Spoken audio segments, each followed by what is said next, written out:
All right, so for problems 5 and 6, we have this setting.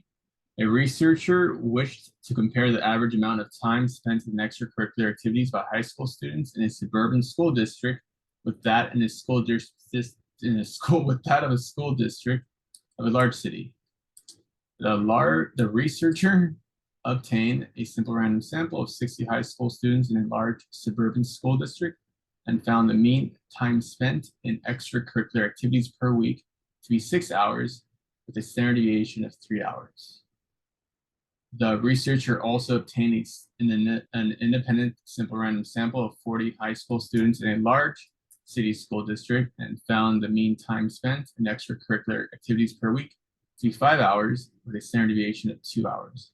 Suppose that the researcher decides to carry out a significance test of HO being that the mean time, this will be mu sub suburban, but the mean time spent in suburban school districts is equal to the mean time spent in city school districts. And it's going to be versus a two-side alternative versus our HA. So our HA first off would be that our mu sub S is not equal to mu sub C, we'll say. S for suburban, C for city. So two-sided would be that they're not equal. Okay, then the correct test statistic that we're going to use is, all right, so let's first identify all of our information, with the proper, notation. So we have two populations here, or two samples in dealing with two populations. So we have, we'll call the suburban school district population 1 and city school district population 2. We can call this 1, 2, just to make it a little simpler to work with. So then, so looking at this, we got a simple random sample of 60 high school students in a large suburban school district. So N1, the sample size of the suburban sample, 60, and they got a mean. So the mean of the suburban school districts, or the sample size, sample 1 basically is equal to 6. So X bar dealing with group 1 is 6, and then the standard deviation, so S sub 1 is 3.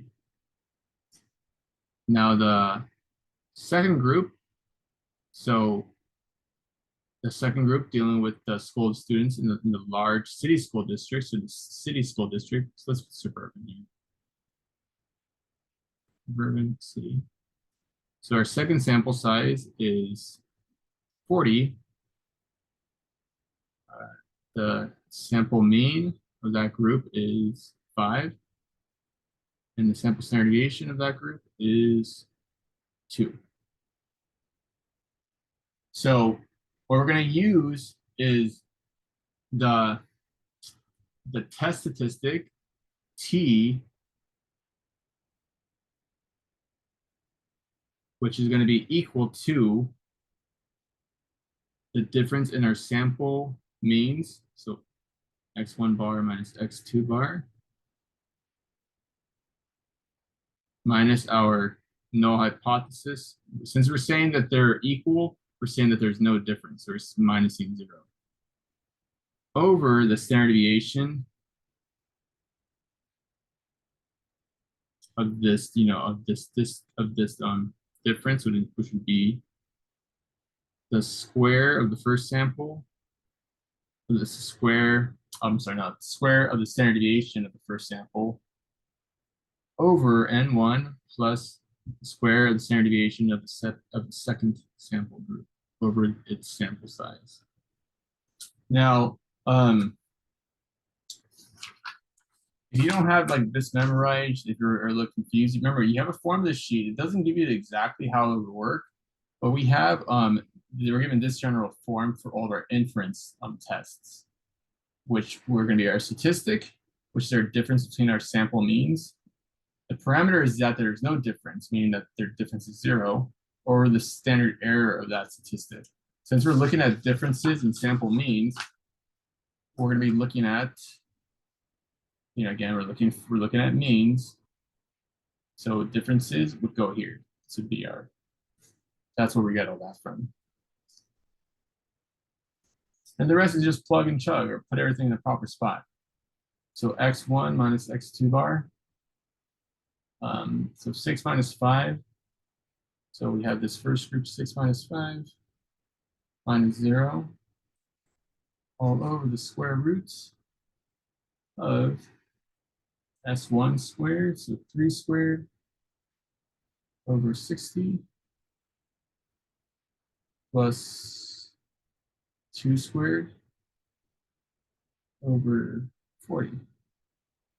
And so we'll look at the ones that matches this. And it's going to be t again. So we know it's going to be A or B. So it's going to be, our answer will be E.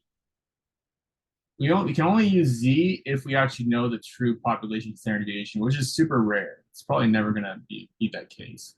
So it'll be E. So it's still dealing with the same scenario. Problem 6, we get a p-value for this test to be 0.048. So let's see if it mentions an alpha level. It doesn't give us an alpha level. So when it doesn't give you that, you just use a default 0.05, alpha level of 0.05. And we get a p-value less than our alpha level. So remember, when it's less than our alpha level, we're going to reject our null hypothesis. We're going to reject HO. This means in context that we have convincing evidence that there is actually a difference in the two population means. So let's see what we get. It's not going to be the first, we're not going to fail to reject. It's not going to be A, B, or C. So reject HO, let's look at D. Reject HO at the alpha equals 0.05 level. There is not convincing evidence of it. No, it's going to be the opposite, that we're going to reject when there is convincing evidence of a difference. That's why we're rejecting on HO. So it's going to be E again, but let's read it through. We're going to reject the null hypothesis at the alpha equals 0.05 level because there is convincing evidence of a difference in the average time spent on extracurricular activities by students in the suburban and city school districts. So E will definitely be our answer.